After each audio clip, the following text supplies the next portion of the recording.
এখন দেখে নেব যে অ্যাঞ্জেল তোমাদের জন্য কি গাইডেন্স দিতে চাইছে তোমাদের কর্মক্ষেত্রে এবং লাভ লাইফে বা জীবনের সমস্ত ক্ষেত্রে। সব দিক থেকেই অ্যাঞ্জেল তোমাদেরকে কি গাইডেন্স দিতে চাইছে বা কি বলতে চাইছে, অ্যাঞ্জেলের তরফ থেকে তোমাদের জন্য কি বার্তা অ্যাঞ্জেল দিতে চাইছে সেটা আজকে আমি একটু দেখে নেব। আনলাইকলি, এমন কিছু ঘটবে তোমাদের লাইফে যেটা আনলাইকলি, মানে তোমার পছন্দ নাও হতে পারে, তোমার ভালো নাও লাগতে পারে, কিন্তু সেটা কিন্তু ঘটবে। দেখো, আমাদের জীবনে এমন অনেক ঘটনাই ঘটে যেটা আমাদের পছন্দ হয় না, কিন্তু সেটা কিন্তু ঘটে, কারণ সেটা ঘটার আছে। আমাদের পছন্দ না হলেও সেটা ঘটবে। তো সেরকম কিছু কিন্তু আগামীতে হতে পারে। Let go, peaceful resolution. তো তোমাকে লেট গো করতে বলা হচ্ছে, তাহলে তোমার জীবনে শান্তি প্রতিস্থাপন হবে।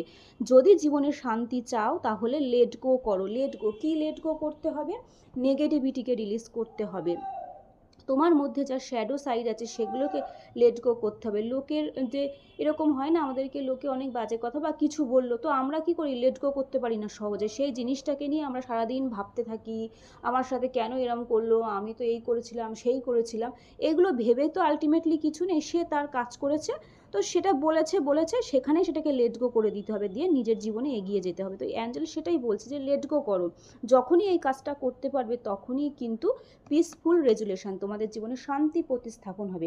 এই আনলাইকলি কথাটা এই জন্য, কার্ডটা এই জন্যই এসছে, লেট গোর কার্ডটা যেহেতু এসছে, তার কারণ আনলাইকলি দেখা যাচ্ছে তোমার জীবনে এমন কিছু ঘটছে যেটা তোমার পছন্দ হচ্ছে না, সেটাকে কিন্তু সেটা ঘটবে, কারণ সেটা ফেটেড, সেটা ঘটার আছে।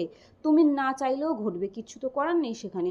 তো সেটাকেই অ্যাঞ্জেল বলছে লেট গো করে দাও, তাহলেই কিন্তু তোমার জীবনে শান্তি প্রতিস্থাপন হবে। তো শান্তি পেতে চাইলে কিন্তু লেট গো অবশ্যই করতে হবে। তো এই বার্তাই কিন্তু অ্যাঞ্জেল আজকে সকাল সকাল তোমাদেরকে দিচ্ছে।